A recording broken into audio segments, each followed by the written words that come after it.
ஒரு ஷோரூமுக்கு வந்திருக்கோம். NWO அந்த ஷோரூமுக்கு வந்திருக்கோம். அதை பற்றிய மெமோவை நாங்கள் இப்போ செஞ்சு காட்டிருக்கோம். சரி, சந்திக்கலாம் அவரை. நான் தமிழில் சொல்கிறேன். DBO කියන බයික් එක. මේකේ ප්‍රයිස් එක 2.50. මේක තමයි දැන් අපේ තියෙන Dyson නැතුව පදින්න පුළුවන් එකම බයික් එක. මේකේ ෆුල් චාර්ජින් කිලෝමීටර් 45ක් යන්න පුළුවන්. ස්පීඩ් එක 40ක යන්න පුළුවන්. අපේ චාර්ජ් එක බැස්සත් මේක පැඩල් කරගෙන යද්දී අපිට පොඩි ඩයිනමෝ එකේ පුෂ් එකක් දෙනවා වගේම ලයිට්ස් පත්තු කරලා ඒ වගේ ඒවා තියෙනවා. දැන් අපේ බ්‍රාන්ච් 22ක් තියෙනවා. බ්‍රාන්ච් 22කින් මේ බයික් එක ගන්න පුළුවන්. ස්කූටි එකක් ගන්න තියෙනවා. දැන් තියෙන ලංකාවේ අඩුම ගන්නට තියෙන මේ ස්කූටි එක මේක 2.98ක් වෙනවා. කිලෝමීටර් 5ක් යන්න පුළුවන්. ගෑනු කෙනෙක්ට එහෙම අර කම්ෆර්ටබල් එකේ අනික සූටබල් විදියට හදලා තියෙන මේ බයික් එක ARS මේකේ කිලෝමීටර් 50ක් යන්න පුළුවන්. ස්පීඩ් එක 50කට වගේ යන තියෙනවා. මේක ERV කියලා අපි කියන්නේ. මේකේ කිලෝමීටර් 45ක් පුළුවන්. ස්පීඩ් එක 35කට වගේ අපේ යනවා. දැනට තියෙන එක අපි ගෑනු කෙනෙක්ට ඩිසේබල් කෙනෙක්ට ගොඩාක් අර පාවිච්චි කරගන්න පුළුවන් වාහනේ මේක තමයි. මේකේ නෝමල් තනියෙන් යන්න පුළුවන් වගේ පෙවුනට අපිට සීට් එක පල්ලෙහාට මෙහෙම ඇඩ්ජස්ට් කරාට පස්සේ ඉදින් අතේ තියෙන සීට් එක එළියට අරගෙන තව එක්කෙනෙක්ට යන්න පුළුවන් විදිහට මෙහෙම ගන්න පුළුවන්. ආයෙ පොඩි ළමෙක් ගෙදර ඉන්නවා.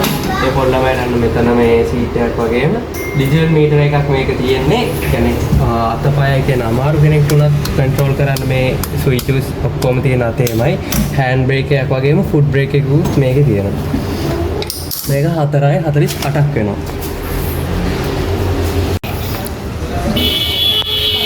இந்த வாகனமெல்லாம் 2,58,000.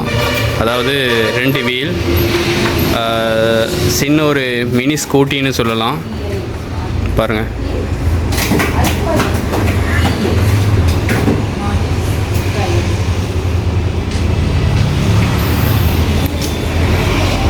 இது 3.58.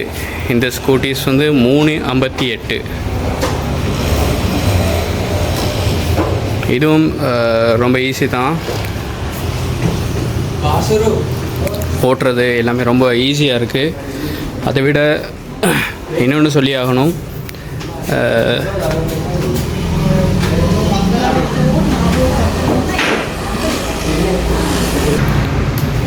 இந்த வெஹிக்கிள்லாம் இந்த ஸ்கூட்டியெல்லாம் பார்த்தீங்கன்னா 2.98 2,98,000க்கு எக்ஸலேட்டர் எல்லாமே ரொம்ப ஸ்மூத்தாக இருக்குது.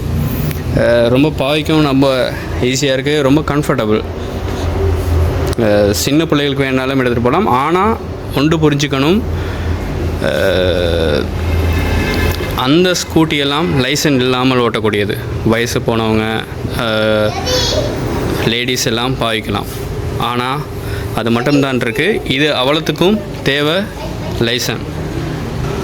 அதே வேளையில் 3 வீல் இருக்குது. 3 வீலுக்கு கை கால் இல்லாதவங்க, அது மட்டும் இல்லாமல் பெண்களும் இதை ஈஸியாக ஓட்டிக்கிட்டு போகலாம். இதுக்கும் லைசன்ஸ் தேவையில்லை, எந்த வித லைசனும் தேவையில்லை. ரொம்ப ஈஸியாக தான் போகும். இதில் ஒரு விசேட தன்மை என்னென்னா, கால்லையும் பிரேக் இருக்குது. காலில் பிரேக் இருக்க மாதிரியே கையிலையும் ஹேண்ட் பிரேக் இருக்குது. அதாவது காலில் இயலாதவங்களுக்கு கை இயலாதவங்களுக்கு கால், அந்த மாதிரி வடிவமைச்சிருக்காங்க. பாருங்கள், இந்த வெஹிக்கிள்லாம் இப்போ அவைலபிள். இப்போ ரொம்ப லேட்டஸ்ட்டாக எலக்ட்ரிக் வாகனங்கள் தான் எல்லாம் எடுத்துக்கிட்டு இருக்காங்க. பாருங்கள், நுகேகொடையில் இந்த ஷோரூம் இருக்குது. நீங்களும் வந்து வாகனங்களை பார்த்து எடுக்கலாம். லீஸ் வசதியும் இருக்குது. லீஸ் வசதி மற்ற இடத்துல எல்லாம் செஞ்சு கொடுப்பாங்க. லீஸ் கம்பெனி உனக்கு செட் பண்ணி தான் காய்ச்சி தருவாங்க. ஆனால் இங்கே அவங்களே லீஸ் போடுறாங்க. அதனால் ரொம்ப பிரச்சனையும் இல்லை, சுமூகமாக எல்லா பிரச்சனையும் முடிஞ்சிடுது. உதாரணமாக இந்த ஸ்கூட்டி எடுத்துக்கிட்டோம்னா இதுவும் எலக்ட்ரிக் தான். இதில் என்ன விசேடத்தன்மை, உதாரணமாக தான் இதே மாதிரி தான் மற்ற ஸ்கூட்டிஸாக இருக்கட்டும் எல்லாமே இருக்குது. அழகான ஒரு பாஸ்கெட், அதில் பொருட்களை ஏற்றி கொண்டு போகலாம். Headlight, signal light, alert light, அதே மாதிரி 2 சைட் கண்ணாடி, பின்னுக்கு வர வாகனங்களை கவனித்து ஓட்டலாம். அதே வேளையில் முன்னாடி ஒரு டேஷ்போர்ட் இருக்குது, டிஜிட்டல் டேஷ்போர்ட். அது மட்டும் இல்லாமல் 1 2 3ன்னு கியர் சிஸ்டம் இருக்குது. அதாவது 1வது கியர், 2வது கியர், 3வது கியர்னு மாற்றியே ஓடலாம். மற்ற ஸ்கூட்டி எல்லாத்துலேயும், பெட்ரோலில் வர்ற ஸ்கூட்டியில் எல்லாத்துலேயும் இந்த வசதி இல்லை. அதே வேளையில் நான் சொன்னேன், சிக்னல் லைட் ரைட் லெஃப்ட் இருக்குது, ஆன் இருக்குது, அலர்ட் லைட் இருக்குது. அதே மாதிரி பெடல் பண்ணிக்கிட்டு போகிறதுக்கும் ஸ்விட்சஸ் இருக்குது. அதே மாதிரி முன்னுக்கு ஒரு கெபின் ஒன்று கொடுத்துருக்காங்க, சின்ன கெபின் ஒன்று. அதே வேளையில் பின்னுக்கும், அதாவது சீட்க்கு பின்னாடியும் ஒரு பாஸ்கெட் இருக்குது, அதுலேயும் பொருட்களை ஏற்றி கொண்டு போகலாம். அந்த சீட்க்கு பின்னாடின்னு சொன்னேன், இந்த சீட்டை கழட்டிட்டு தான் வைக்கணும். அதே வேளையில் இதில் ஒரு விசேடத்தன்மை பேட்டரி ஓப்பன், அதனால் எந்த பிரச்சனை வந்தாலும் அதை பார்த்துக்கொள்ளக்கூடியதாக இருக்கும். மற்றலாம் ஃபுல் கவராக தான் இருக்கும். எதுவுமே எதுவுமே தெரியாது, எதுவுமே நடந்து முடிஞ்ச பிறகு தான் எங்களுக்கு தெரியும். அந்த இது இல்லை. இதில் ஒருத்தரை பின்னுக்கு ஏற்றிட்டு போகலாம். அவருக்கான hand rest and food rest எல்லாமே இருக்குது. அது மட்டும் இல்லாமல் இதில் ரொம்ப கம்ஃபர்டபுள். அதே மாதிரி சைட் கிளாஸ், ரொம்ப ஸ்மூத்தாகவே இயங்கக்கூடிய ஒரு வாகனம்னு சொல்லலாம். இதில் ஒரு சிஸ்டம் சொல்லி ஆகணும். எக்ஸிலேட்டரை தொடர்ந்து கொடுத்துக்கிட்டே இருந்தோம்னா, 1 வினாடி 2 வினாடி 3 வினாடி அதுக்கு மேலே கொடுத்துக்கிட்டே இருந்தோம்னா அந்த எக்ஸிலேட்டர் தானாகவே கொடுத்து தானாகவே ஓட்டோவாக போய்கிட்டு இருக்கும். நாங்கள் எக்ஸிலேட்டர் கொடுக்கணும், கஷ்டப்பட்டுக்கிட்டு கொடுக்கணும் அப்படிங்கிற அவசியம் இல்லை.